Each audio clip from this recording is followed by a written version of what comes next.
Good morning, good evening, whatever time of day it is you. Welcome to my lazy mini painting. I've not been up long. Give me a chance. Mine's gone.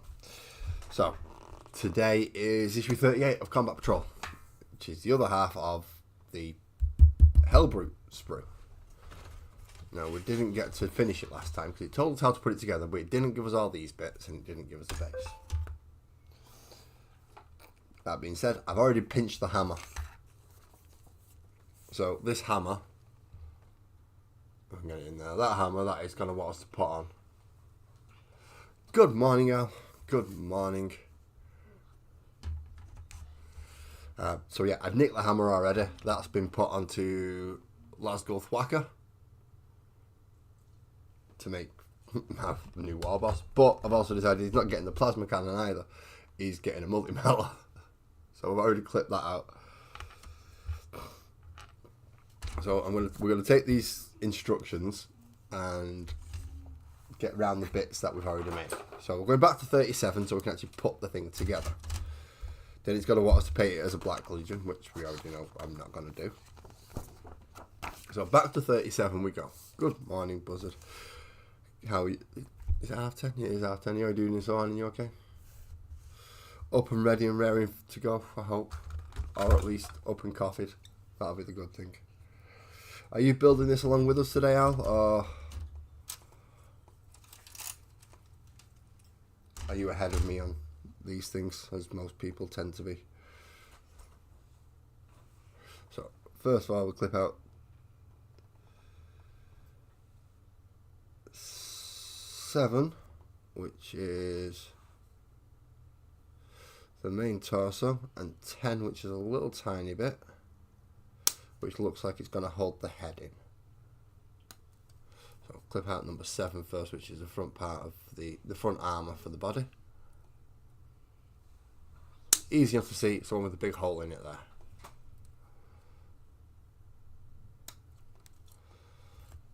So we have that, and now we need to find number 10, which is a tiny, tiny little thing by the looks of it.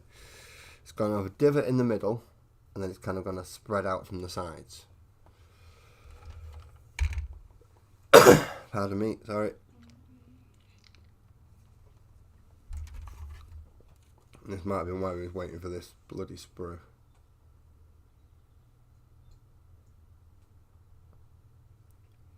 Maybe not.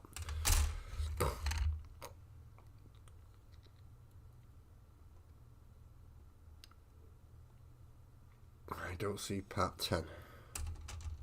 Ah, there it is. Right. So as I said, it is a tiny little thing. Yeah, let's get it in there. Tiny little thing with a little nub on it. You have to be really careful with this because it's the sprue joints are very close to where you're gonna. They look like bits that you want to snip off, but you don't. So you got to be really careful with that. Take that off. And that's going to lock the head into place. And now we have to pick a head. Now I want to keep a couple of good angrody looking ones. But I'm going to take that one off, which was number 13 if you're looking. It's kind of the skull face one.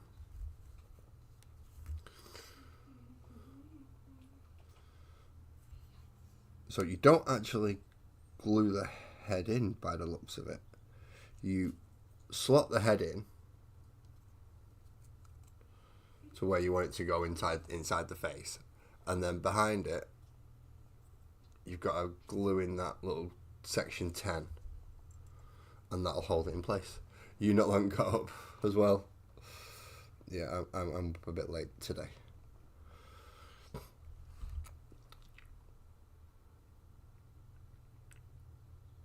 It's live on the TV and you've got kids at home. I'll try and keep the language down then a little bit. Sometimes it's going to slip out and there's not going to be much I can do. It'll just bleh out of my mouth.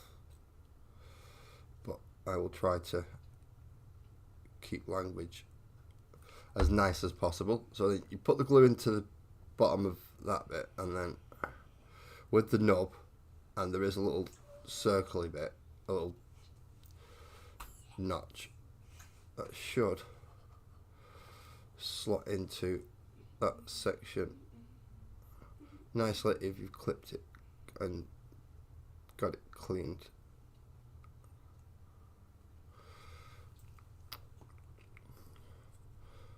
So then that should go in to hold his head in place, in theory. His head's just popped out the bloody back.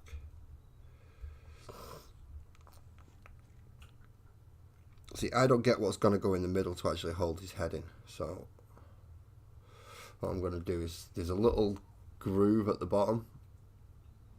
I'm just going to pop that in like the standard Space Marine head. Has a little circle thing at the bottom. I'm just going to put some glue into that and then try and angle him back in.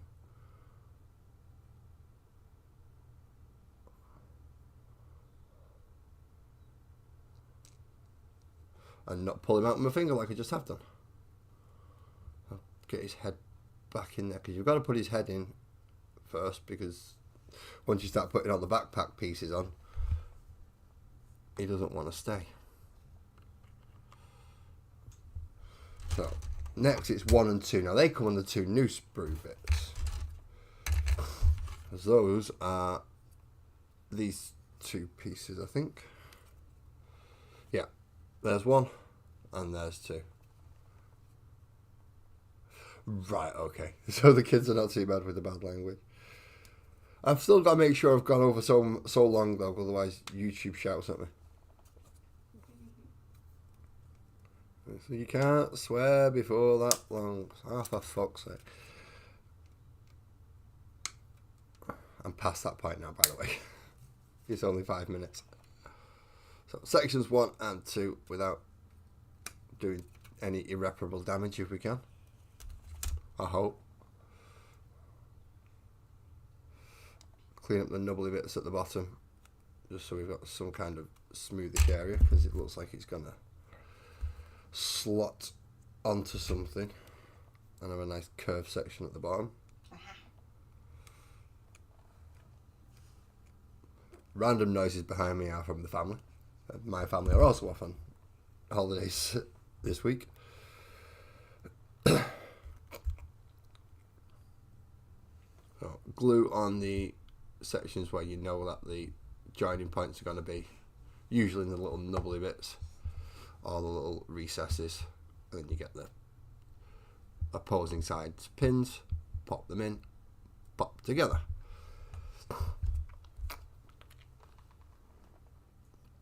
Alright, so then we want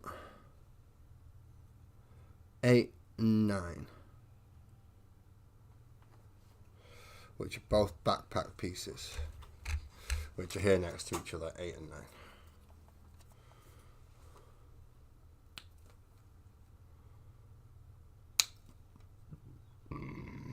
Pardon me. I do apologise, my throat's not great today. And I've been making some strange noises since I got up. I'm not entirely sure why and what these noises are coming from, but I wish they'll stop.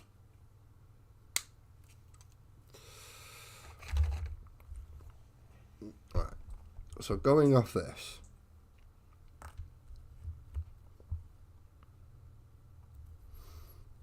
that goes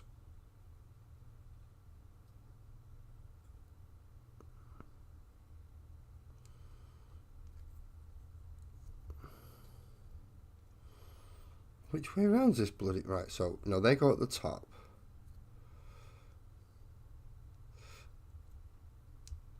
Right, okay, that's why it's not fitting together. There's a little nub there. This is why you have to clean off some of the nubs, people, otherwise they get in the way.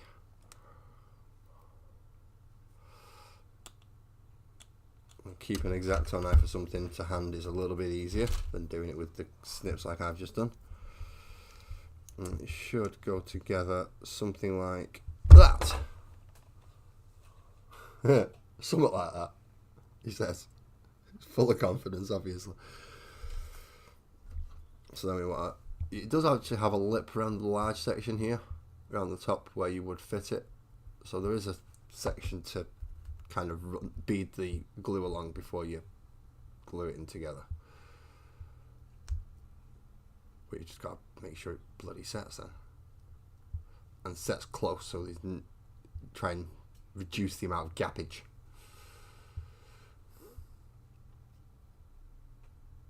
Yeah, it does feel like, yeah, it's not good, is it, Buzzer, waking up like feeling like that.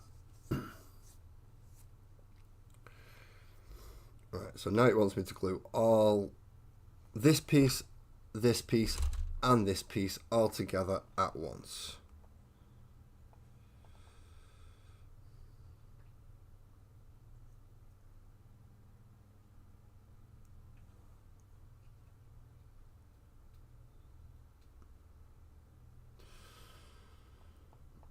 Right. So yeah, there's a little notch in the bit there, and the back bit there we've also got a little, so that bit kind of slots in there like that. And you glue that in, and then you glue the front on. Yeah, this is easy. This is really easy.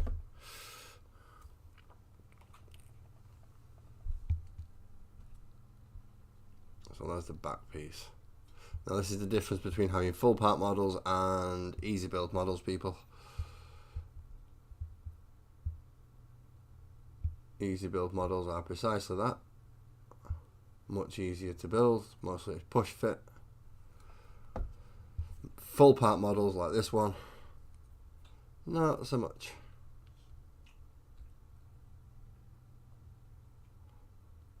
So there's two little dimples to help you line up the top section.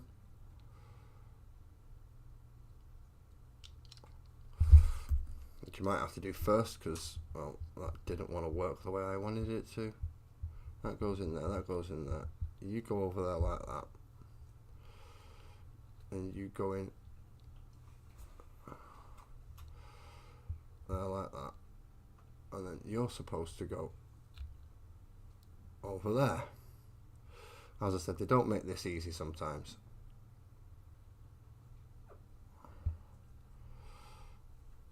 So there you go, the top slipped again.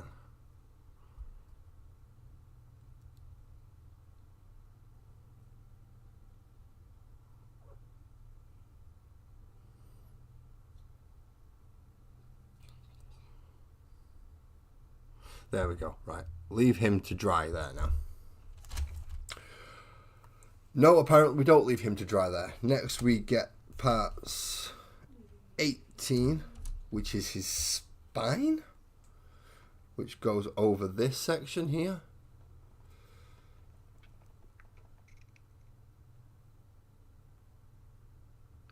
And then we've got lots of panels to go over the top of him.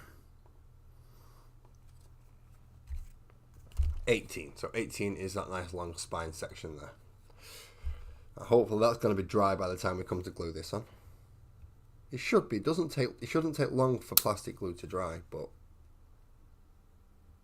when you're waiting for it and you want it to dry quick, it doesn't. We figured this part out. It is sentient, or at least it bloody seems it sometimes.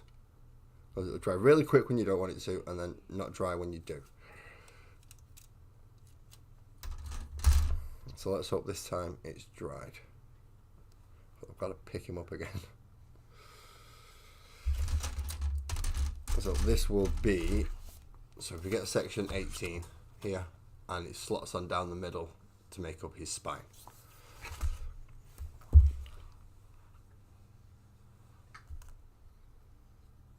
And you can see the nice groove there down the center of it.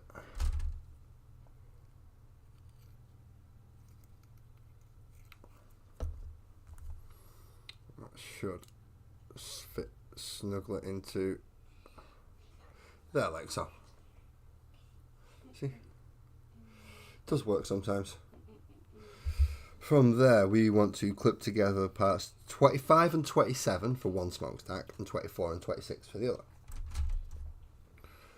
which are all nicely in this little section around here near one of the tentacle arms.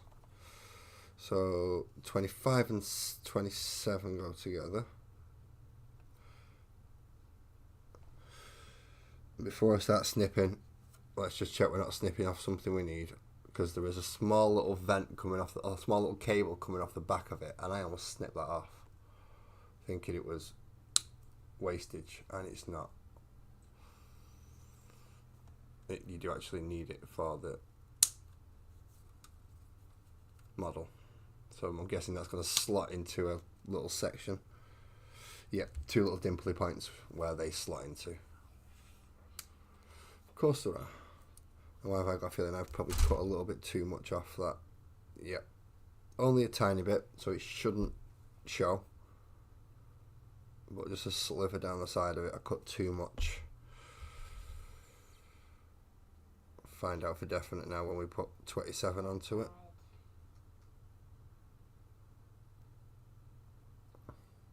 Come on, I did 25 and 27. You can't say I've done that wrong. You told me 25 and 27 go together.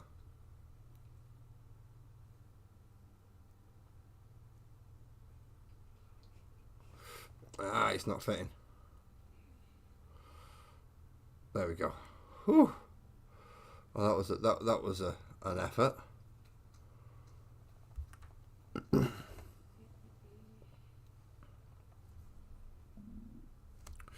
And then they go that side.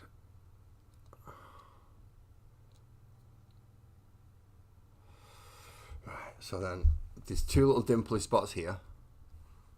I can bring it a little bit closer. There's two little dimply spots there, and then the actual pipe bit goes on there.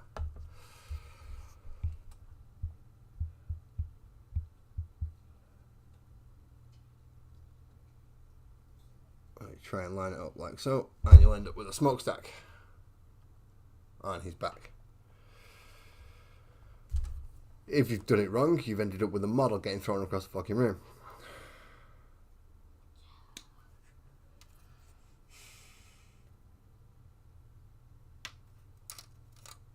If you've done it right, you end up with a smokestack. Or two if you've done 24 and 26 as well, which is the ones I'm doing right now. And then we've got some back panels in 22 and 23.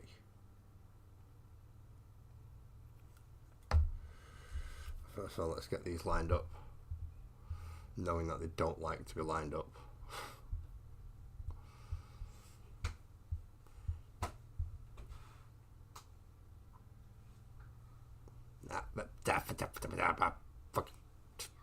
Get in place, will you? Just get in place. Stay where you're supposed to. Be nice to me. Thank you. There we go. Just stay there now. Stay there. While you're drying, we'll look for numbers 22 and 23. There they are. Two nice panel bits over near the plasma cannon.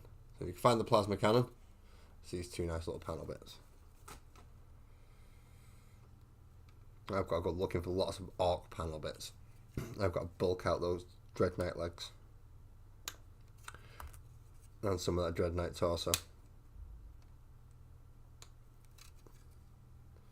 With what I hope will be some very nice orky panelling.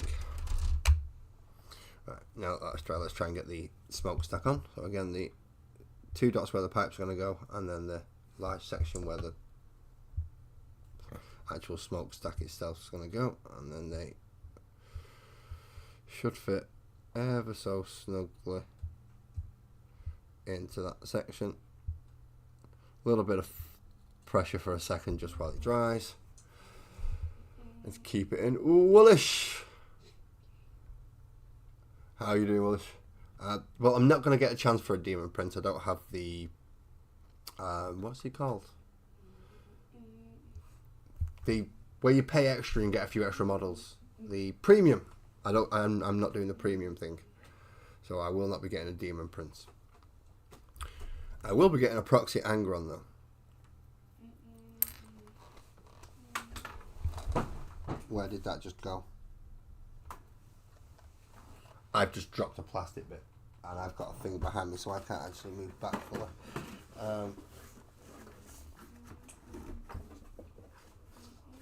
The good thing is there shouldn't be too many places for it to have gone down here. I'm just hoping it's not falling in this box, which I don't think it has.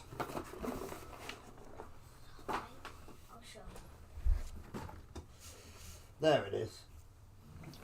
Tells you it's not too. It is a grey carpet, but it's not too difficult to find some of the things on there.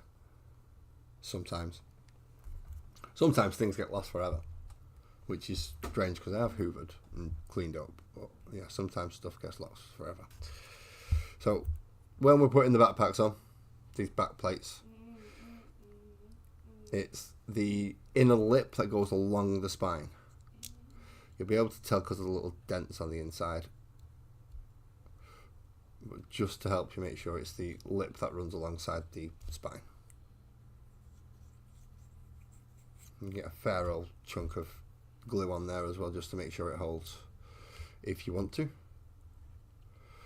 There we go. So if we'd had the sprue last week, this is how far we would have got.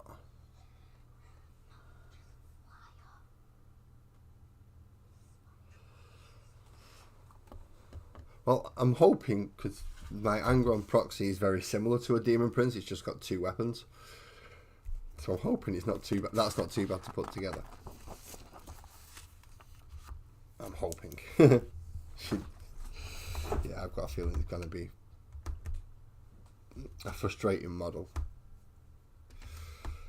But until we get to that frustrating model, let's finish putting this chap together. Now, I do want him to be a Carnite one. So I think putting the almost... Oh, actually, no, that is quite carny, isn't it? He does... I could make that look like horns and... I'm going for that one. That way I can save that nice skull one and that one for the conversion on... Not the skull one, the tusk one. I can save the tusk one for when I'm doing my conversion for Lasglove Whacker. So we're going to clip this out. So we're going to go with 19 when it gives us the option here. And I know part of it I'm going to have to figure out myself because I've used the other parts. Because I'm clever like that. And what's the other piece? 17. Which looks like that piece. Now that's okay. That's very obviously chaos. So I'm not too bothered about losing this piece. There are going to be some pieces that I end up using to make this Helbrute that I might be slightly like, oh, I've only could have kept it. It could have gone on. But oh well. Right, I've just clipped that out. There it is. So that section wants to go around to the top of him, and then that section goes around the bottom.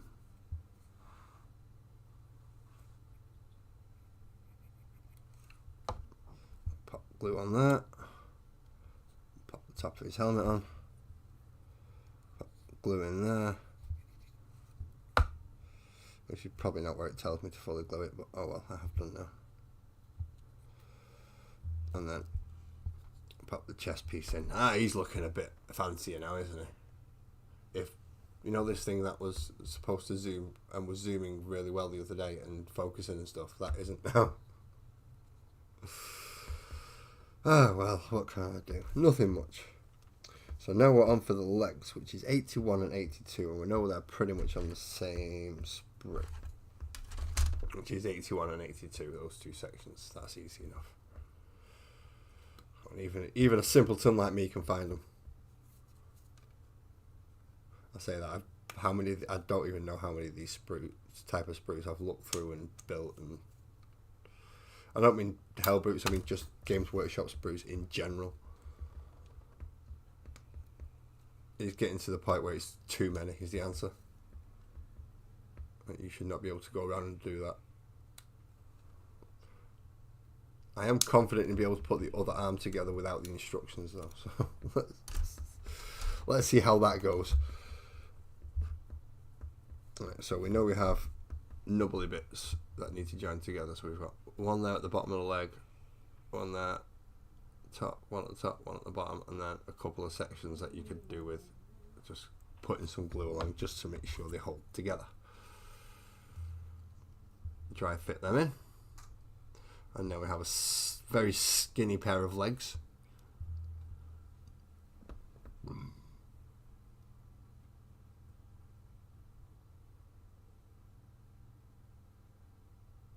Nice black temple aerations, especially because they've not re-released the Terminators yet, have they? So we don't actually know what some of the melee Terminators are going to look like, which I've got to say is a bit shit. 87 is the next piece. Why has he got two cod pieces? I've got a feeling 88 is supposed to go around the back of him. Yeah, it is. Okay, so we have his undercrackers there. So I've started my first actual kit bash at the moment, Willish. I got given a Nemesis Dreadnought. I've decided I want to turn it into a Gazgul Thraka proxy.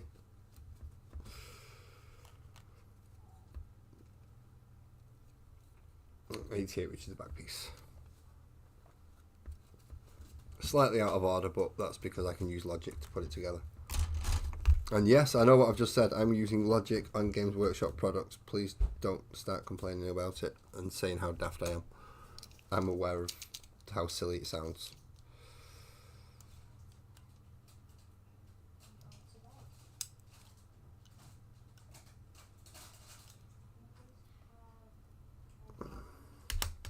There's a bit more of a divot than a scrape, but it got rid of the bit that I wanted it to, so it's worked. Good morning, Joey. What's up, bro? You're right, homie. Are you preparing to come over? Getting yourself all psyched up for the game.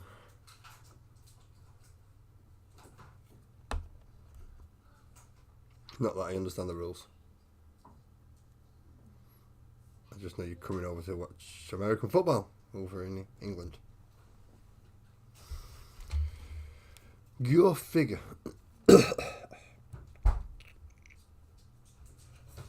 Right. Now I was looking at the feet upside down. So the feet are 85 and 86.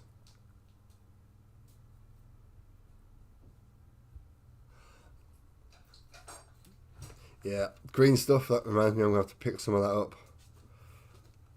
Because I've got a lot of torso to fill in from that Dreadnought. Thank you for the reminder.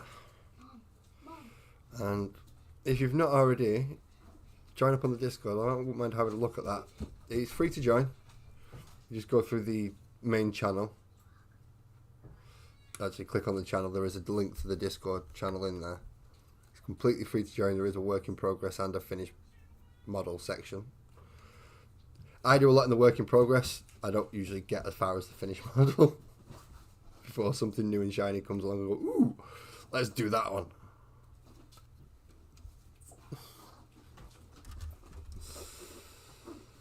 Tomorrow. So that means that anytime very soon we will be having details as to when Mr. Edibles will be arriving.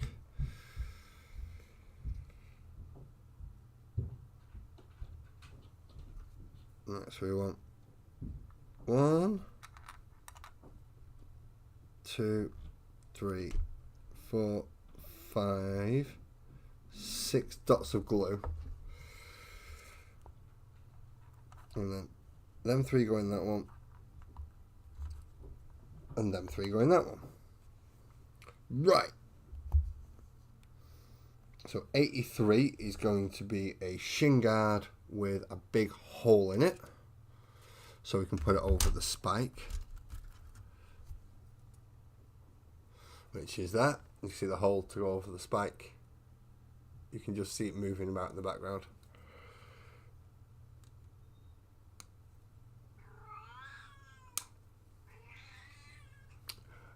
Kitty, you've just had a room full of people and you wait until they all left to ask the one person who's busy. Yeah, I know. No, yeah, you're asking me. Go ask one of the others. These other people live in this house. You know that, don't you? So there you go. Once you've put it over, it should fit over that spike.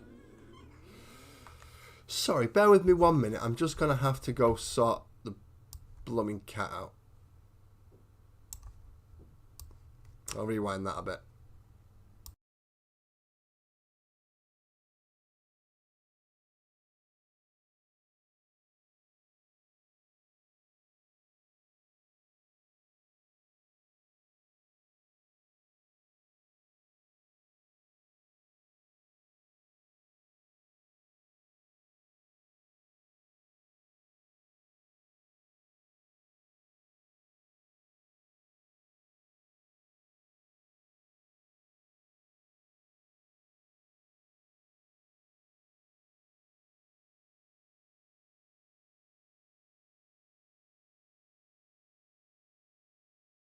I am done, cat. If you're not gone... No, you've got a bloody bowl full of food. I'm not feeding you. Sorry about that, people. Cat being a cat.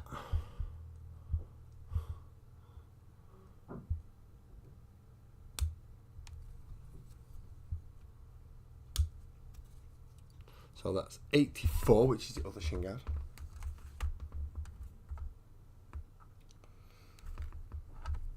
And hopefully everybody's doing as well as I am with this. Which is not to say that I'm doing brilliantly, it's just that I've not made many fuck-ups. I've only really done one fuck-up at the minute, which is I clipped a little bit too much off one of his little pipe bits. Nothing major. We do, however, have 89 and 90 that we've got to find, which are really small little sections and little pipes to go on the back of his legs. There they are. Now they go on the back of these to give him essentially the back stabilizers.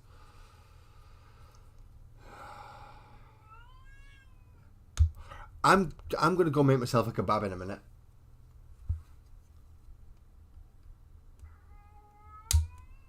So give me a couple of moments. I'm going to have to deal with it.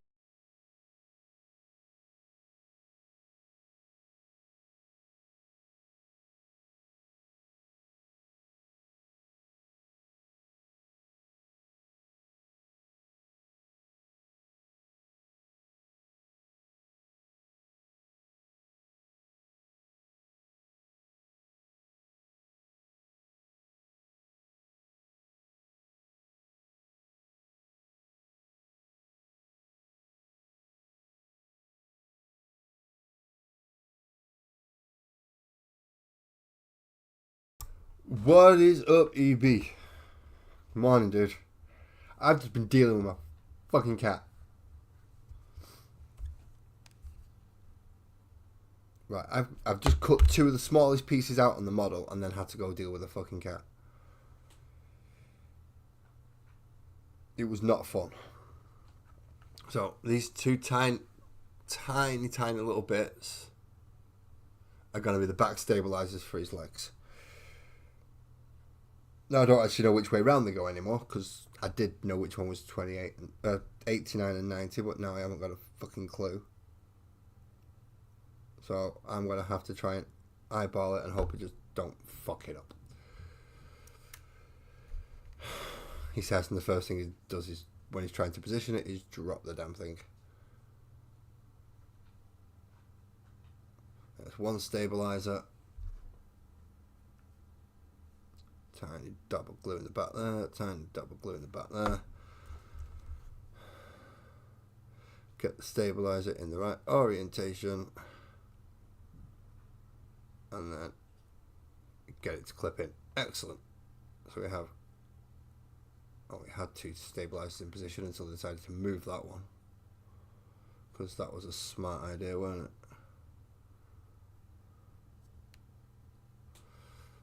And that's why I want to move that one. It's not gone into the bottom section. There we go. Now we have the stabilizers on his legs. And the bit covering his ass up. How... Actually, no, I will find out when it happens. When it happens, that's when I will find out, so I'm not going to ask that question. Next, we shave off a little bit at the bottom of him here, because, as I said, this bit's going to have to slot into the top of his legs. So we want that to be smooth. Not flat, just smooth. We don't want any dimples getting in the way. Then we can just load up the bottom of his legs there. And then that slots in.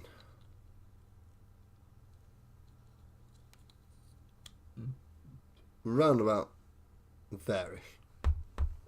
Give or take a millimetre or two. And from there we can also glue him onto his base as well. So in this case it's 1, 2, 3, 4, 5, 6, 7, 8. Basically on all his toes. Take the base. Plop him on that. Position him because we know he's going to be... Which side's his gun? That side's his gun, so he doesn't need as much space on that side. And we can put him to one side for a second and let him dry. Now, how does it tell us to make the gun? It tells us to make the top part of the arm and then attach the gun bit to it. Now, I've done a multi-melter, haven't I? Not a plasma cannon. So there will be little stuff that he wants me to put on, but I'm not entirely sure what it is.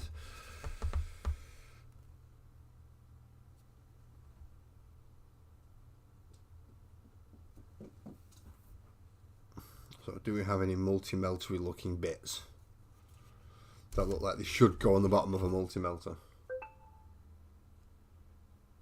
We have loads of fucking bits that look like they could go on the bottom of a multi-melter. I'm getting shitloads of them. Yeah, that's not going to make it any easier. Okay. So unless they want us to use section 51, which is what they put on the bottom of the plasma cannon. 51 and 52.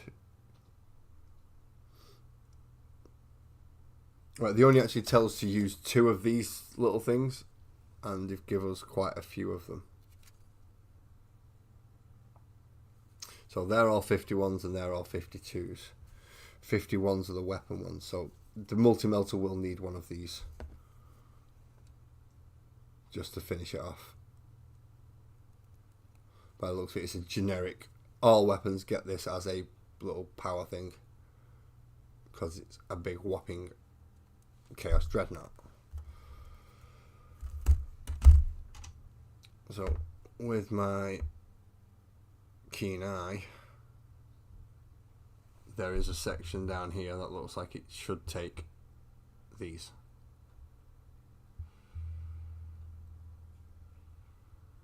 Like it could take about 4 of the damn things actually. I'm just going to put the one on.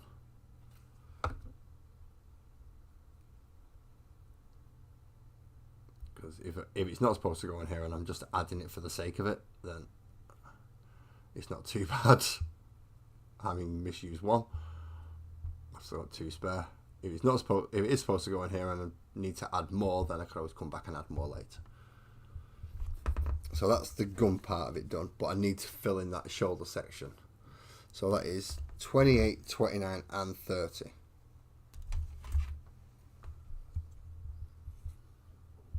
So that's 28.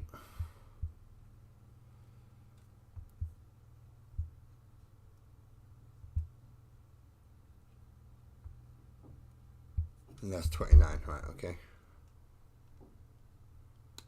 So I have 28 on this side, down at the bottom, with all the shouldery sections, and 29's up at the other end. Good morning, good morning, Glistening elf. Oh, the one glistening elf, sorry. I am having a good one so far. Hope you are also doing well. Thank you for coming in to join us.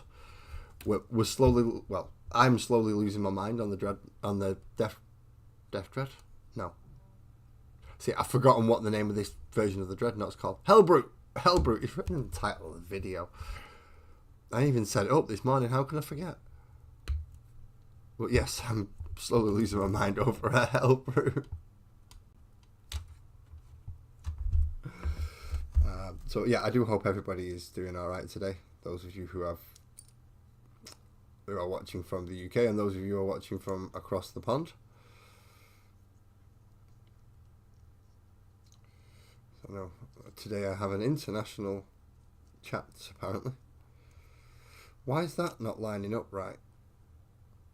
Right, what's up with right? That's supposed to go in there like that. Yeah, I can see that. And then that's aha. That's how it's supposed to go. Only takes me half an hour to do a 5-minute job, don't worry. And now we run the bead of glue along the edge. And hopefully we can reenact that happy little click that we did by accident a moment ago. So we line it. How did I line? I've forgotten how I lined it up. But no, them bits go together. That bit goes together. And that bit goes together. Right. So that's the shouldery arm bit. Now it needs part number 30, which is one great big whopping shoulder paint. How long have I been playing? About how old am I now? Yeah, it's coming up about 30 years now. He says, laughing his tits off. Yeah, about 30 years I've been collecting and playing through various different editions. I started in 3rd. And then, pardon me, I kind of dropped out of it for a while.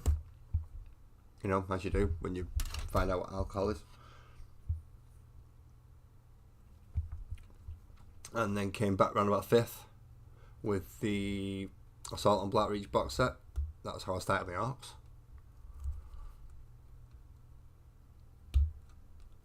It's also how I ended up with 2 Dreadnoughts as well. Standard Dreadnoughts, not Helbrutes, even though they are about the same size. Conversions are possible. I'll see how my Lasgull Thwacker goes for conversions. I still need to pick up green stuff for that. My first actual attempt at one. Right, so this is supposed to, right. So if we're looking at the model, sorry, just to go back, this goes along that bit. So it should fit on like so. It does. Hurrah! So yeah, I've been playing and collecting for about just shy of 30 years. Although I've got to say, in the last 10 has been when my collection has taken its biggest jump. Actually, no, within the last year has been when it's taken its biggest jump, because I've ended up with multiple armies over the last year. So it was Orcs and then Space Marines. So I was happy with two armies. Orcs got into a bit of a war in the box and knocked 10 tons of shite out of each other, so they're in bits. The Space Marines have been relatively calm and just doing what they're doing, so I'm alright with them.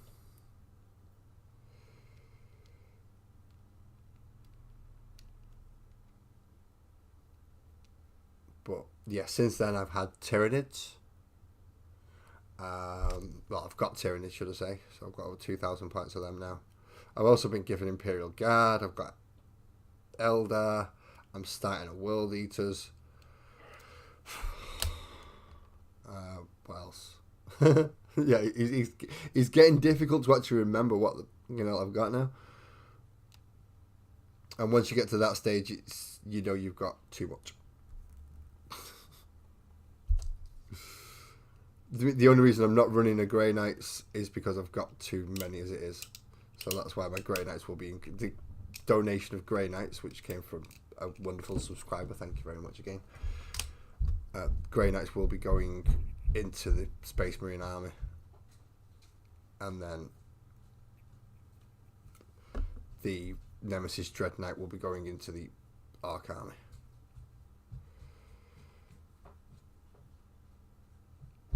Now how?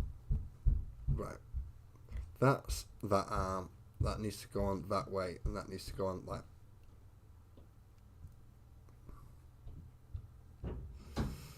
Look, I can see where it lines up. Line up. See, EB, you've got this to do yet, because although you have only got one box, that one box will have bits that are like this, where it just won't fucking line up. Sorry about that little aggression there. See, I have a friend who has Tau. I did his Necrons for him not long ago. So he should be, I hope he's quite fucking happy with them. He's not complained yet, so there is that. 6. I need to find part 6, which again is on here. There it is. Oh yeah, my friend has Tau and Necrons, but if my small little community and group of friends is anything to go off, I'll probably end up with the Tau and Necrons within a couple of years. So that'll put me at enough models to be able to play whenever I want. Even if it's playing with myself, not like that.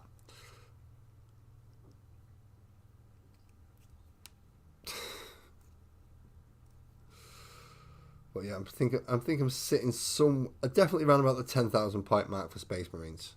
Definitely, although that should have gone up more because I've got like 40 fucking Terminators now. So that's gonna have gone up.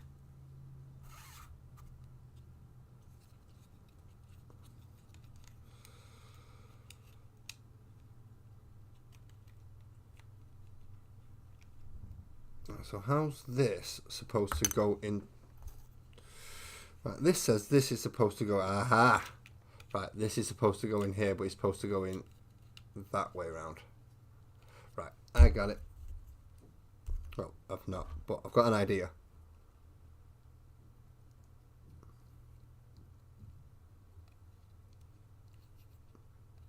A couple of little catchy places up there. Leave my finger through that side so then I can, when I do that, I don't accidentally drop it through. So about 10,000 points in Space Marines, about 3,000 points in Tyranids. No idea in Orcs, because as I said, they are in shambles at the moment, so not got a clue what's actually going on with them. I know I've got 2 war bosses that are in a different box, and I've got a Stomper up there with a few vehicles that are able to go on if at least put together and put on the field, but not enough points really to cause anybody a worry. There we go. One multi-melter arm.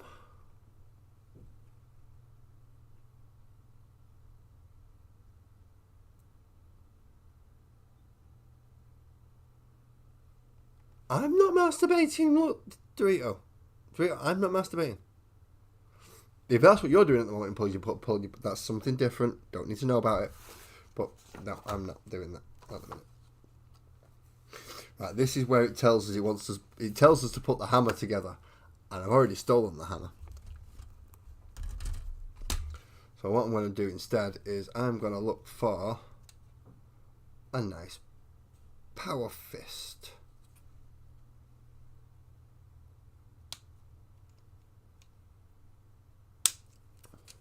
Which will be this one here.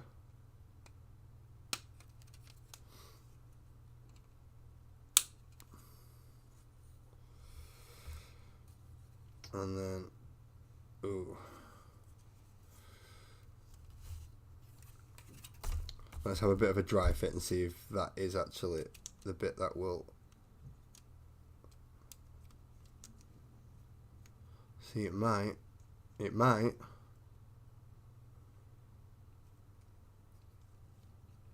And the only one way I'm going to find out is that I'm going to have to cut it off. and find out.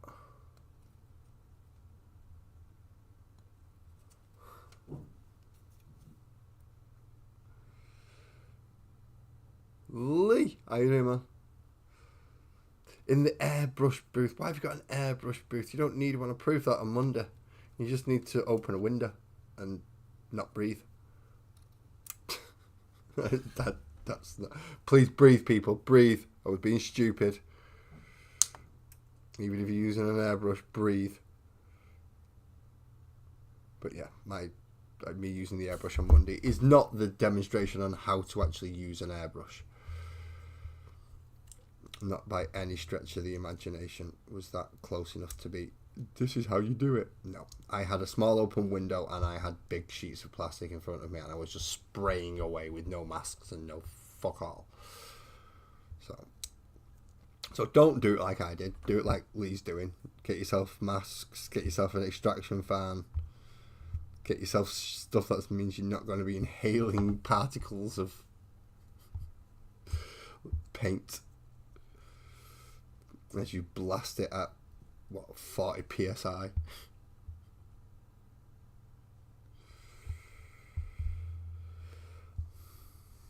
Right, so that's the front of that fist.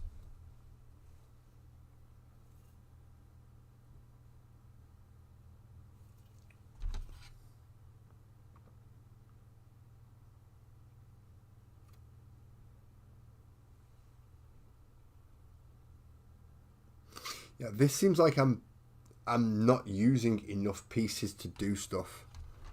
This feels like I should have extra bits and I should be doing more things in it. What have I missed? What have I missed? Well, first of all, I know I've missed the entire hammer section. Nothing as long as it's got some nice side effects. Problem is, this is just acrylic paint and it's crap. So, no, this is shit paint. You don't want to be huffing that one.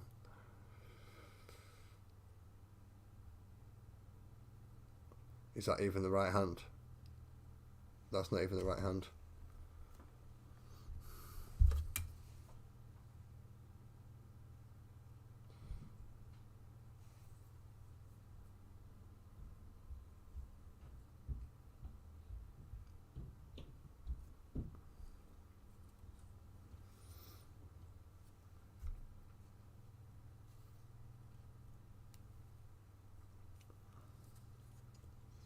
No, it must be the right hand.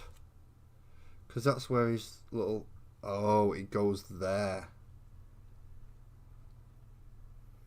Right, it goes much further forward than I thought it did. It goes like right up there. Okay. That was just me misjudging where it was supposed to go. It's not the end of the world. It's not the end of the world. Just got to figure out what goes on the back of it. Now, it's not showing me, it's not giving me anywhere to put these things. So they look like nice big sections to cover that arm.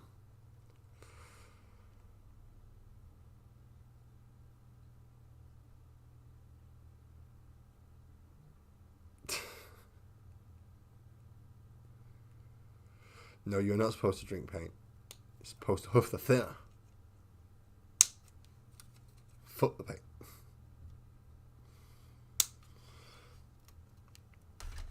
Right, so this should fit. There we go. See, it does. That fits in there. That's that bit. Right, so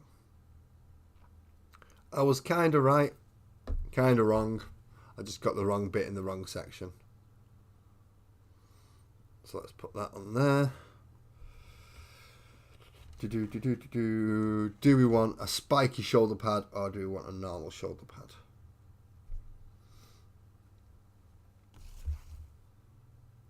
Well, it will give us the option of a normal shoulder pad with 56, so we're going to go with it because I want to keep the spiky shoulder pads if possible, again, for Last Gulthwacker. I need to try and keep as many archetype bits as I can, even if they are from Chaos. They will loot from fucking anything.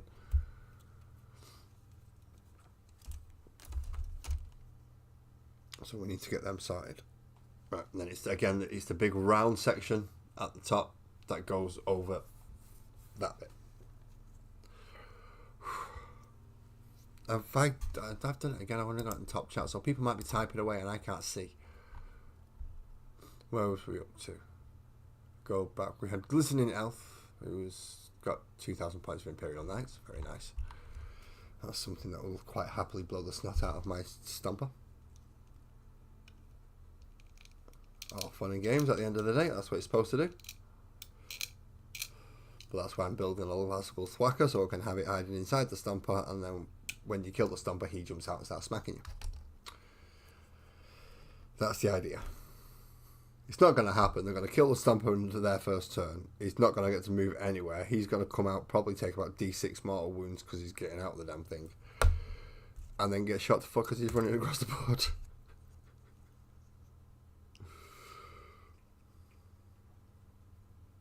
But we can't go off what we know for past experience. We've got to look at it and go, it could happen.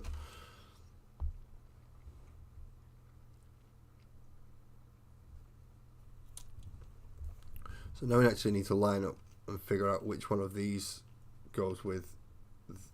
It says it should be 64, which is that one.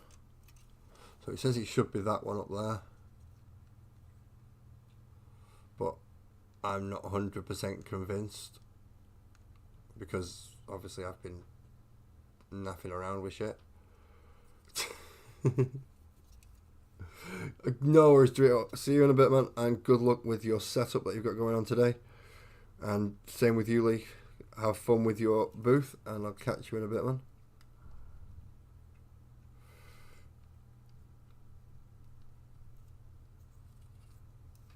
So he's trying to figure out which one of these bits is actually going to...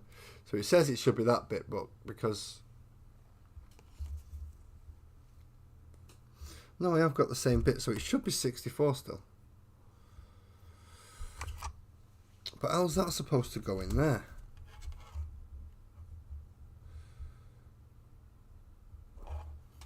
Oh no, 64 was supposed to be that bit. Right, okay. So no, this bit is supposed to go onto one of these. But which one? It says number 3. But I've not used 64 because 64's there.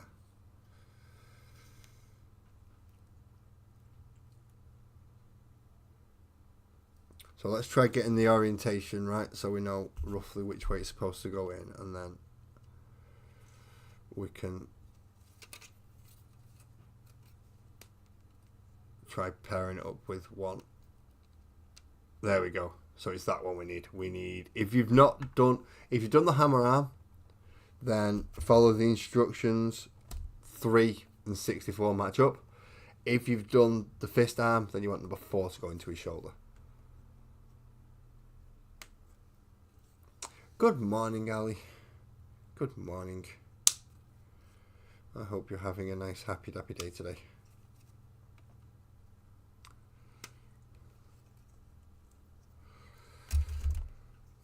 I'm looking forward to when EB finally has recorded, and he should shave his head before he starts gluing models and doing models, just so he doesn't rip his hair out. Maybe even shave the beard, make sure that doesn't go by accident. But yeah, I'm looking forward to him putting some models together. I can't wait to see it and find out how frustrated he gets, even more than doing the Winged Prime. I know you're not supposed to find amusement in your friends' discomfort and stuff, but hey, I'm British. What do you expect?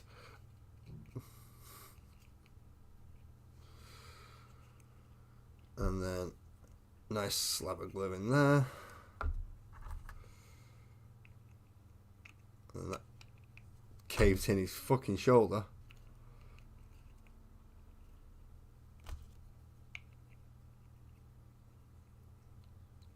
Because, yeah, that makes sense, doesn't it? There we go.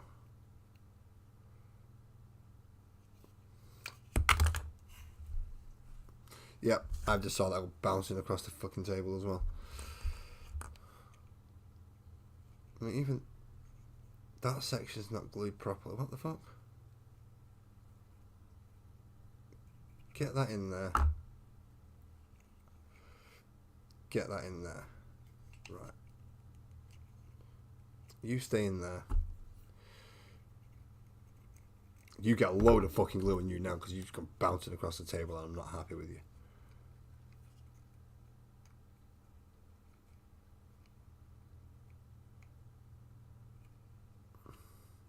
Right, no. I will put this bit on first. And then I will glue his shoulder in.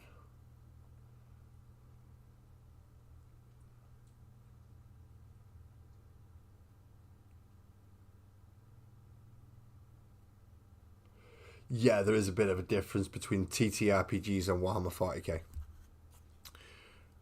Tabletop RPGs, you don't have to roll as many fucking dice for a start. I mean, Warhammer's the only game that has ever made me roll 60 dice in one go. 60. Was it 60? Yeah, 60. 20 orcs, 3 attacks each. Boom. And because it was a big enough unit, they got to all get in combat. It does up when you drop them off right at the nose of your enemy. So you're like an inch and a half away and you roll like an 8-inch charge. They're not getting too far off from that. Right, see, there's loads of pipes and stuff that he's not told me to put on yet. What the fuck's going on? I mean, there's that pipe there that he's not told me to put on. Or if it has, I've missed it. Oh, there it is, 32. I haven't missed it. I just completely bypassed that bit. 32. 32, there we go. Bottom corner, down near the autocannon. I'm doing alright. Well, I'm alive. I'm here. So I'm gonna go with I'm doing alright. May not be technically 100% true, but close enough. You know, near and nearer, damn it. Let's see. No, we do have, because I know this is combat patrol's quite good, but I know it's like Glistener Elf will not get much out of this because it's Tau that they collect, and there's no Tau in this. Cat, you're not even looking at me. And you're just meowing off into the distance. What are you playing at? Right, so where I put the thingy-mabob earlier was where that's supposed to go.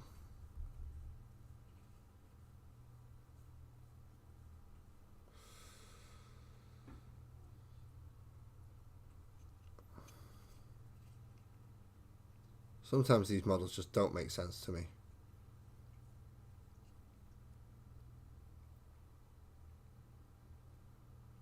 Right. That's that pipe on, which was that pipe down there that I forgot.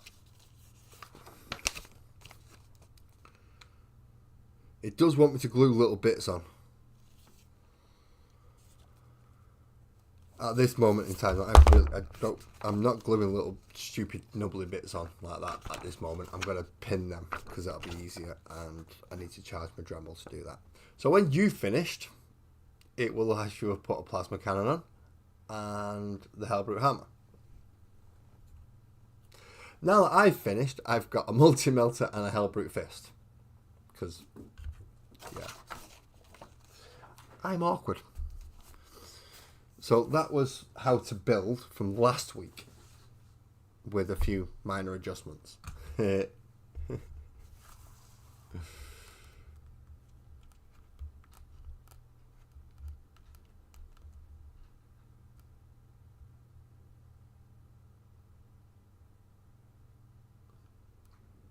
See, it's not too bad when you've got to roll a big chunk of dice, but when you've got to roll 60 as a standard, that's not even without taking into account charging bonuses and past editions.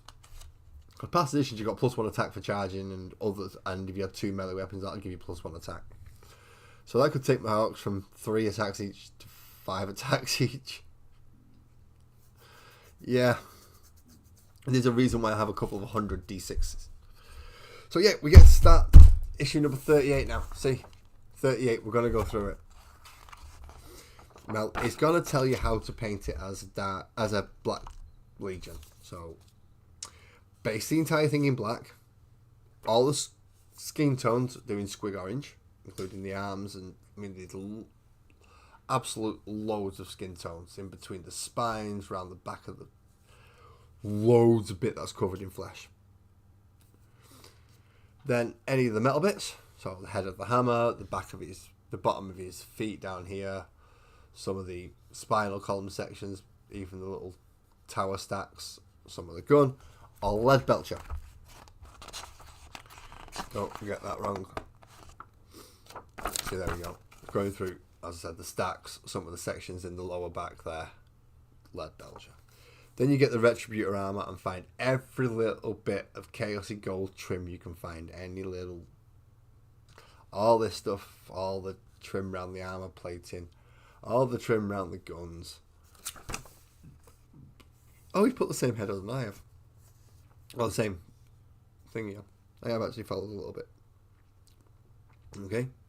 So it's going to go back in with Wraithbone and anything that is going to be bone coloured. So the outside of these, along with any teeth and claw sections. So you got the tusks and claws coming around the base of his mouth. Why aren't you zooming anymore? You were zooming the other day and focusing and stuff, and now you're doing fuck all. Oh well. Then after you've done the Wraithbone and all the teethy sections, it's go over all the cables, and you want the cable sheathing in Rakarth flesh. Makes sense, of course. Then the centre of any eyes and some little dots. So the 2 eyes for the actual model itself. This big large section here. And there are a few other little bits that are dangling down. So these are the little bits here, and there's a few eyes around this section. They want to be done red as well. So there's a lot of finicky little bits on this bugger. So oh, now it's going to tell us how to shade it. Okay. So once you've painted it, it should look something similar to this. Similar, not exact. Then it's going to make you cover it in all sorts of stuff. So any of the black bits, any of the silver bits, you're going to hit up with Nulnut oil and give it a good coating on black. Any of the Rakarth flesh bits and any of the bone bits, you're going to hit with the Agrat's Earthshade. Then the gold, you're going to hit with the Rakarth Flesh Shade. Or Reikland Flesh Shade, sorry. And then the skin finally in Carroburg Crimson. And that should be a nice washed and painted Helbrute. It'll look quite nice once it's got to this stage. It'll need a little bit more highlighting up, but you can see that, or once you actually washed it in, you'll see that it's dropped into the recess. It's made it a little bit darker, and just to add more definition to the muscle structures and the actual bone ridges and cabling. So it's just give that bit clearer definition.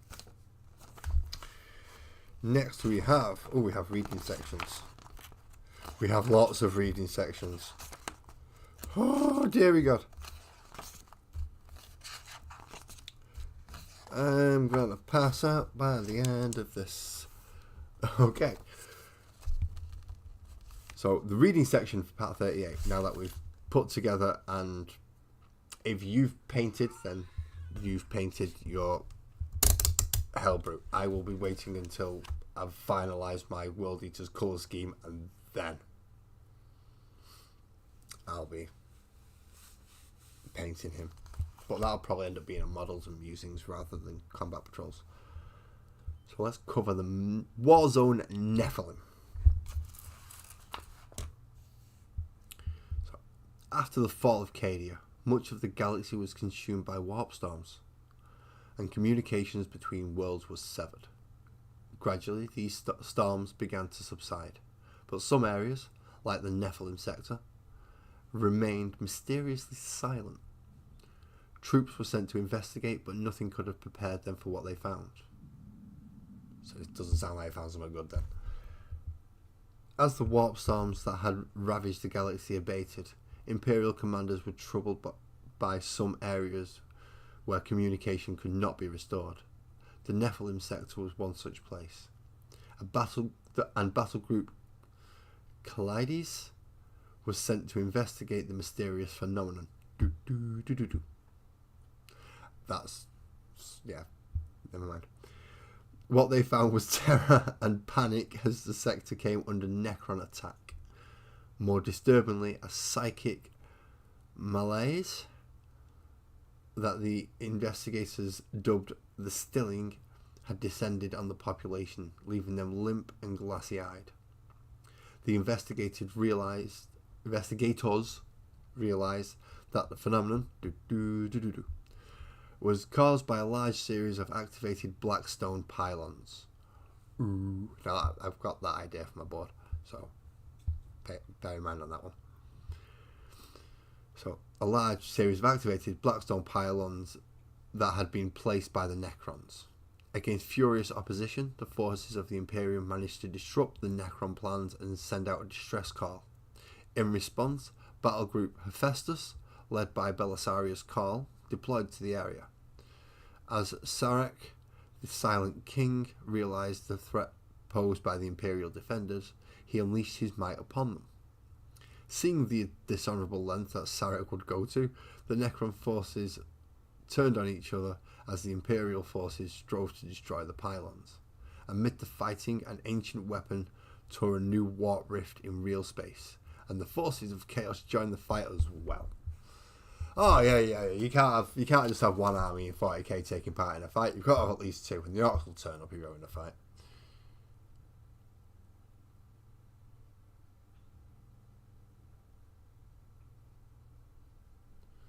They'll be fine with a month over here. They'll be fine with a month over here, Joey. So this is maps of the Nephilim sector. There's quite a lot going on this map. So we have inquisitorial forces that are Ordo Xenos Clearance Crimson, plundered and stilled systems, which there are quite a lot of. Then you have the outlier systems, which are just two. You got Zedos and Argovon, which are outlying systems. Everything else is a nodal system for the fucking Necrons, including Hope. That's not good. Hope's not a good one. So, and this big red line is the current estimated border of the Nephilim sector. Or the Nexus border that's fluctuating and making people go still. And it does go into a little more depth going into the three little battle zones. If you want to read about them, go ahead. They are nice. It's almost short snippets of stories about each one of those battle zones, and they take place within that sector. Dramatis Personae. Can't you just say these are the characters? No. Many great heroes and villains fought in Warzone Nephilim. Although seldom do people agree on which famous figures fits into which category, here we look at individuals from both sides of the conflicts whose names are whispered with hushed respect or with tremulous terror. So the characters essentially that turn up in that section. We have two of them from the Necrons and two of them from the Imperium. First one for the Imperium is Helbrute Guilliman, the Primarch of the Ultramarines. He's one of the two Primarchs that have turned up for the Loyalists since end of 7th, beginning of 8th. That's when, what's he called? Magnus. That's when he turned up. And Gulliman turned up at the same time. So, rebooted Gulliman is the returned Primarch of the Ultramarines and High Lord of Terror. He aims to drive back the dark forces that encircle humanity and lead the Imperium of Man into a new era of triumph and glory. On the opposing side, we have Illuminator Seras. Illuminator Seras is a technomancer who uses his genius to conduct experiments on living humans. He seeks to use the lesser species of the galaxy to improve the Necrons' form and restore them to their original organic state. Not necessarily what everybody else wants, but what he wants. Back to the Imperium, we have Ethereal Stern. Can't they just come up with simple fucking names? Just once. Ephriel Stern is one of the Sisters of Battle and a loyal warrior of the Imperium. Her faith in the god Emperor left her immune to the effects of the stilling, and she was able to use her strange powers to fight against Illuminator Seras and the sinister Necrons that threaten the sector. So just through faith alone, she's surviving. Just will alone, you ain't putting this bitch down. She's coming after you. Finally, the Silent King. Serac, the Silent King, is an ancient Necron leader and ruler of the Seracan dynasty. He aims to deny the younger species access to the warp. Meanwhile, he faces a civil war with opposing Necron factions who look with distrust on his plans and his aggressive style of war. So yeah, he's trying to start war with everybody, but even his own people are going, no, we're not having it. We want you out. Problem is, they're living fucking metal. They don't die very easily and it's going to go on forever. Next section is reading section H, Chaos Space Marines Part 11. Favoured of the Gods. Some of those who follow the great chaos powers will dedicate themselves to a single one of the gods, bargaining their souls away for whatever they desire most. These maniacal followers will often serve until their deaths, striving after rewards and glory that their patron deity can offer. Power, fortune, sensation, death. Each chaos god promises something different to the devoted souls who follow them.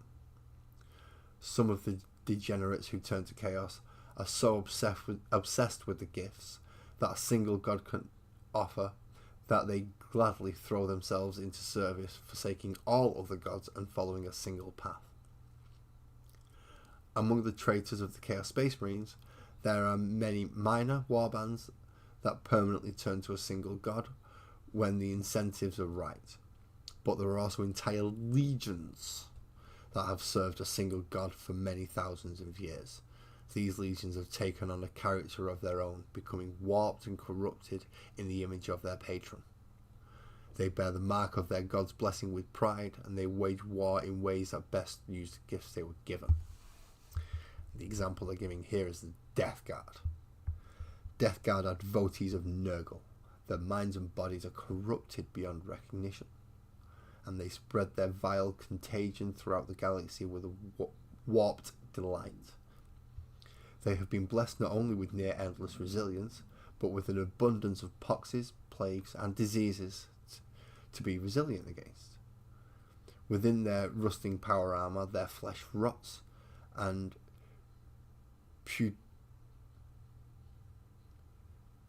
Right, give me a minute for this word. This one's a tough one. And putrescence pours out of... Right, their flesh rots and putrescence pours out from the joints and vents. Preceding the army of the Death Guard is an overpowering stench and a cloud of infection that fells many of the enemy, even before the Plague Marines take to the battlefield. They just need a bloody good bath. It's what they need. But we have the two others. Basically, they're going to cover the ones that they're not going to give us. They're giving us World Eaters, and they're Khorne. They are outright blood for the blood god, skulls for the skull throne, smash you in the face, kill, kill, kill, kill, kill. They're going to cover the other three for us. So we've just had Nurgle, Emperor's children. Now, these have just had a nice new range refresh. The Emperor's children are devotees of Slanesh. At the time of the Horus Heresy, they began seeking such extreme gratification that they murdered millions, either for sport or to render their corpses down to make ever stronger stimulants. Such pleasure-seeking eventually dulled their senses, and now they are oblivious to all but the strongest of sensations. They take to battle clad in intricate but garish armour. Many of them have degenerated into noise marines, who are obsessed with sound and blast sonic pulses at the enemy. Yeah, just pure hedonism. Slanesh is just hedonism. And thirdly, because as I said, they're not going to cover the one that we're going to be getting in this magazine, they'll cover them later. Thirdly are the Thousand Sons. The Thousand Sons are devotees of Tzeentch. They are drawn into his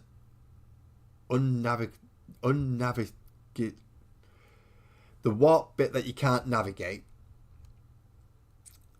in search of occult knowledge. I can't even say unnavigable web. Is that even a word? Yeah, so they're drawn into an endless web to search for occult knowledge. They could have just said endless, you know, put a stupid word like that. Each one is now a potent psyker and wields great power on the battlefield. In exchange for their sorcerous gifts, they serve their masters' twisted plans, but their devotion has come at great cost. Initially, the warriors of the Thousand Sons underwent the flesh change, where their forms were twisted into chaotic abominations. In an effort to undo the mutations, a ritual was enacted, but this failed, turning each of them to dust inside their armour. So there's no actual bodies inside the Thousand Sons, it's just dust and souls. Very nice. And you're going to go through... No, we're just going to cover a bit more on Nurgle now. So, the Warp. Nurgle is one of the great gods of chaos. He is the master of disease and plagues, and he delights in rot and decay, revelling in the life that springs anew from death. Nurgle is known by many names, but often his followers call him Grandfather Nurgle.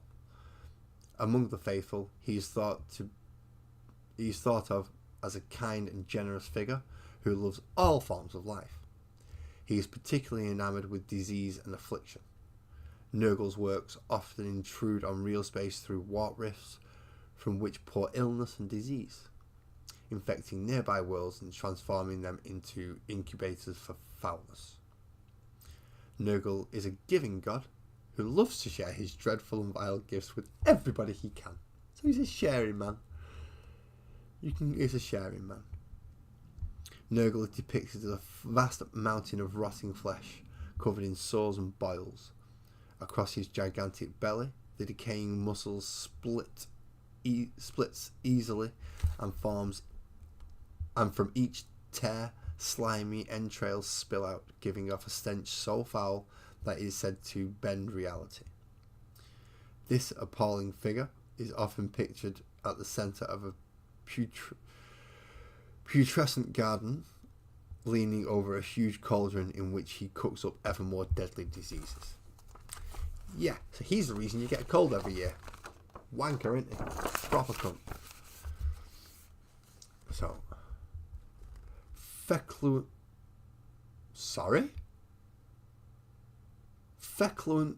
Nalmor. I feel like I've just swore, but I know I haven't. As the servants of Nurgle gather, maggot-rotten trees sprout around them, releasing clouds of spores into the polluted air. It's a little bit of scenery that you can get specifically for Nurgle, and it looks like a demon tree. It fucking does look like a demon tree as well. Poxbringers. Poxbringers are masters of unclean magic, and the demonic leaders of the troops of Nurgle. They lurch across the battlefield, cutting down the foe with their swords and unleashing foul and contagious magics. Slow and steady wins a race is quite literally their motto. Not moving quick, but when they get there, And they will, because fucking sturdy. They're just going to hack at you. And it's going to take you longer to get rid of them than it will for them to get rid of you. Plague drones of Nurgles.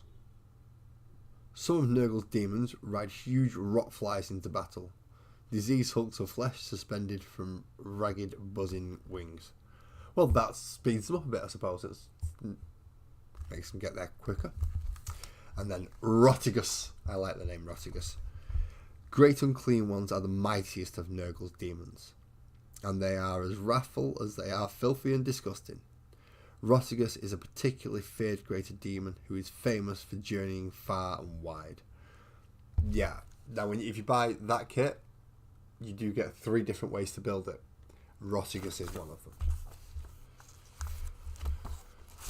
So that's all the lore and history side done.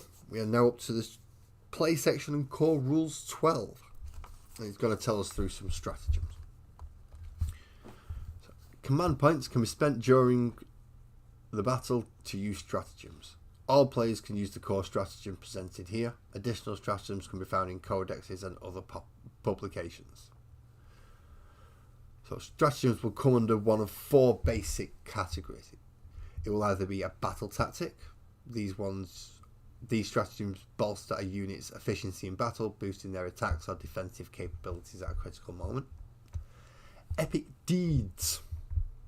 These stratagems are used by individual models or units to perform mighty feats of heroism. Strategic ploys. These stratagems enable units to gain new strategic insights, granting them small but valuable windows of opportunity. And then war gear. Stratagems that represent the effects of using specialized items of equipment in battle. And it'll also tell you when you can use them. So if it's green, you can use it in either player's turn. If it's blue, it's just your turn. And if it's red, you use it in your opponent's turn. Each one will have a CP quantity. So if we take the 3 examples for the generic ones, we have command reroll. Can be used in any player's turn. Costs 1 CP to use.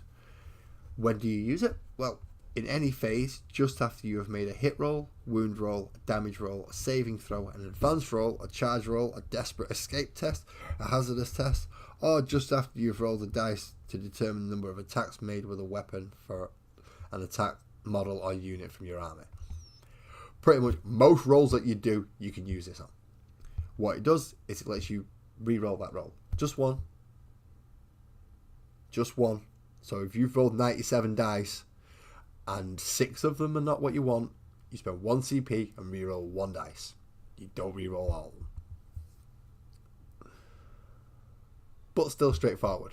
Just fail a saving throw, spend a CP, re-roll the saving throw. Counter offensive. Now this one is, again, in either player's turn, costs 2 CP, and you use it in the fight phase just after an enemy unit has fought. The target is one unit from your army that is within engagement range of 1 or more enemy units that has not been selected to fight yet, and that unit just fights next. They're the ones that, so even if they've charged, they've got this unit fights first, this unit fights first, this unit fights first. You can spend 2 CP to interrupt and get one of your units to fight. And the third example is Epic Challenge. 1 CP again, used in either fight phase when a character from your army is in engagement range of 1 or more units that's selected to fight. You select 1 character. Until the end of the phase, all melee attacks made by that model have precision. So if he's fighting against another character, he can target that character and make sure that that character's the one taking the damage, rather than it getting spread out across the unit. Now it does give us a crap load more here. So here's 3 that you can only use in your turn or your phase. Insane Bravery, 1 CP, and use at the battle shock step of your command phase. Just after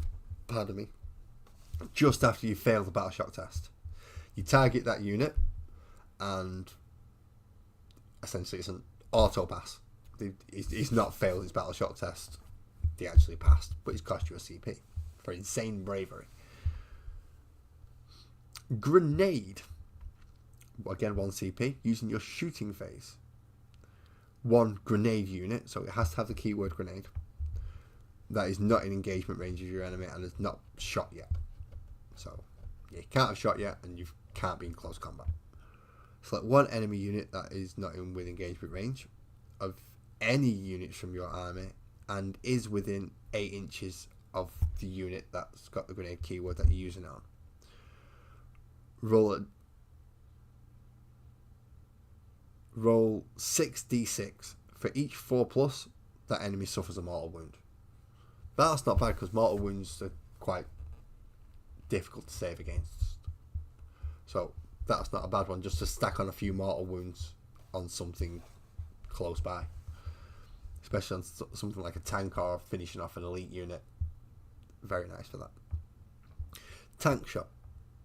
Using your own charge phase, and you pick a vehicle from your army. The effects are, until the end of the phase, after your unit ends a charge move, select one enemy within engagement range of it, and roll a number of d6 equal. And then select one melee weapon your unit is equipped with. Roll a number of d6 equal to the weapon's strength characteristic. If that strength characteristic is greater than the enemy's toughness characteristic, roll 2 additional d6. For each 5+, they suffer a mortal wound to a maximum of 6. So you can't do more than 6.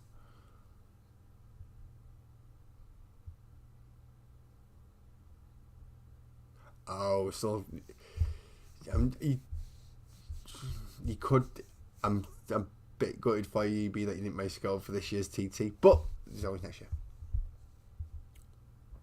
What have we got now? We're up to the ones that are using your opponent's turn. So, rapid ingress. Use at the end of your opponent's movement phase, and you target one of your units in reserve. And the effect is they get to deep strike in at the end of your opponent's movement phase. The restrictions are the same as deep strike. It's got to stay 9 inches away. You're in their turn, so you won't be shooting anyway. You got to get shot at, more than likely. Maybe even charged. But yeah, it lets you bring in one of your reserve units in their turn. So when it comes to your turn, you can move, shoot, and you're much closer. Firing Overwatch is used in your opponent's charge phase, or a movement or charge phase, just after an enemy unit is set up, or when an enemy unit starts or ends a normal, advance, or fall back move. Okay. You target one unit from your army within 24 inches of that unit, and it is eligible to shoot as if it was, that would be eligible to shoot if it was your shooting phase. The effects: you can shoot as if it was your shooting phase. Until the end of that phase, each time a model in your unit makes a ranged attack, an unmodified hit roll of 6 is required to score a hit, irrespective of the attacking weapon's ballistic skill. Yeah. Any modifiers. You can only use your stratagem once per turn. It's usually better off to use it in the charge phase. Well, I suppose if it's your opponent's movement phase, that's not too bad either. But again, you're hitting on 6s. It's guaranteed 6s unless you're something like Tau, who have ways to improve that. Go to ground. Again, using your opponent's shooting phase just after they've selected your infantry unit. The target is obviously one of your infantry units, and the effect is essentially everyone hits the deck and you get a 6+ invulnerable save and have the benefit of being in cover. So go to ground is quite literally hit the deck, they're shooting at us. Doof. Invulnerable save if you've not already got one. Nice. And you have the benefit of cover, so it's a +1 to your standard save. Smokescreen is kind of the equivalent for vehicles. You use it in your opponent's shooting phase. You select a vehicle that has a smoke keyword. Until the end of that phase, all models in your unit have the benefit of cover and have the stealth ability. So stealth is you cannot be targeted from more than 12 inches away. So they've got to get right up close to you to be able to even target you, and then you still get the benefit of cover. Excellent little bonus for vehicles. And the last one it's given us on this page is Heroic Intervention. You use it in your opponent's charge phase just after they've finished a charge move. You target one unit from your army that is within 6 inches and would be eligible to declare a charge if it was actually your turn. The effects are that unit gets to make a charge for up to 6 inches. You can only select a vehicle unit in your army if it has a walker. Note that even if the charge is successful, your unit does not receive any charge bonuses. Okay. So, as long as you're within 6 inches, you get to charge, but you don't get any bonuses because it's in your opponent's phase. But it means you get to stick another unit in and go, haha, you're not going to target that unit and take out like you want to because this one's going to come in and help. Little ways just to help swing battles and things in your favour if needed. Now we are up to the Gauntlet of Pain. This sounds interesting. So we have battle mats 1 and 2. We have the Helbrute right slap bang in the middle of battle mat 1, which is over here, and we have opposition deployment over here. Let's have a look. To play Gauntlet of Pain, set up your battlefield as shown below, then follow the deployment instructions. The game ends when the Helbrute is destroyed, and the final score is indicated on the score track. The score track and the stage table are on the next page, and they will be needed regularly, so keep them to hand while playing. Okay. The Chaos Space Marine player places the Helbrute in the location shown. The opposition player consults the table on the next page and places the stage 1 models in the opposition deployment zone. How do you win? How do you win? Each time an opposition unit is destroyed, the Helbrute advances to the next stage, moving further down the scoring track that is printed on the next page. When the Helbrute is destroyed, the final score is indicated by the highest stage that the game advanced to. Okay, so you put your Helbrute there, and you've got a deployment zone there for your other guys. Not a problem, Ellie. You have a good day. Enjoy whatever it is you're up to. Hopefully it's nice and easy and not stressful. So, let's carry on with this. Deployment 1, enemy stage. Enemies start with 2 Infernus Marines and 5 Guardian Defenders. If your Helbrute can kill all them, then you face 2 Wind Riders. Beat them, you face a Terminator. Kill that, you face a Von Ryan's Leaper. Squish that, and then it starts getting a bit tougher. You get a Wraith Lord. You can go kind of toe to toe with you a little there. If you manage to come out on the other side with the Wraith Lord, you get to fight a Terminator Captain. In fairness, they should be able to splat the Terminator Captain and the next one, which is the Tyrannid Prime. Chaplain on a bike, maybe not so much because he's a little bit tougher, quicker movement. If you get past him, you're facing 4 Terminators. They have a chance to finish it off. If you get to stage 10, you're facing the Psychophage. To be quite honest, I don't think you're going to get past the Wraith Lord. But yeah, if you get all the way to the Psychophage, then awesome. And it shows you there, Chaos player stage 1.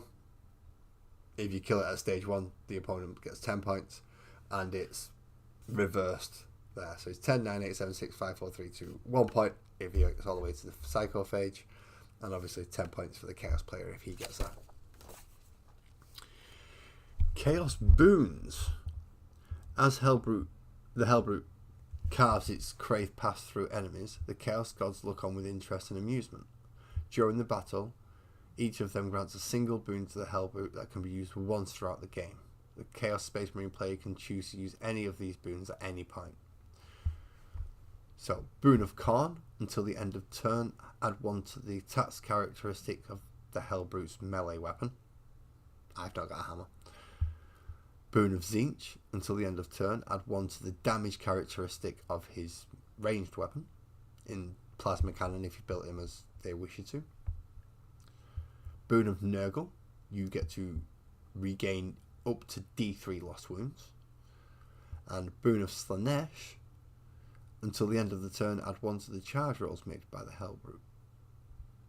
All have their own nice little bonuses and all can be used in the right circumstances. Once you've played through the Gauntlet of Pain, you can use the table below to design your own gauntlets. Remember, games are supposed to be fun, and you should aim for both players to feel challenged but also feel that they have a chance of winning. If you accidentally make a gauntlet too easy or too hard, you can always redesign the game and play it again. So it's telling you can start listing your own stuff and make your own gauntlets. And coming soon, so I'm guessing, issue 41, which is when we start getting the orcs. So the next, 39 is the Wraith Guard, 40 are the Chaos Terminators, 41 is the first issue of orcs. Just bear with me one moment, please.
Sorry about that. Phone call from my sister. Had to take it. I know it's right at the end of the bloody stream as well, but I had to take that phone call. So once we finish with the Chaos and the Eldar, the next two are the Leagues of Votann and the Orcs.